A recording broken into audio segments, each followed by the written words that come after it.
How to log someone out of your Instagram. Hey everyone, welcome back to our channel. In this video I will guide you on how you can log someone out of your Instagram account, so make sure to watch the video till the very end.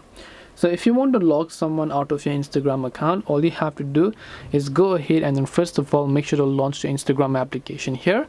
Once you launch the Instagram app, you want to simply tap the profile icon from the bottom right of the screen, and once you tap the profile icon from bottom right, tap the three lines option from the top right hand side and you'll find the option here known as Account Center.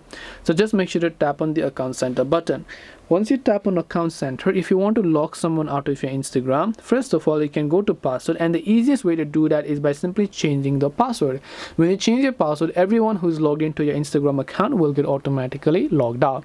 Another way is that you can review those devices manually. So you can go to where you are logged in and you'll find a list of devices where your Instagram account is currently logged in. So if you don't recognize a certain device here, select that device, tap on Logout, and then tap the Logout option to log them out successfully. This way you can log someone out of your Instagram.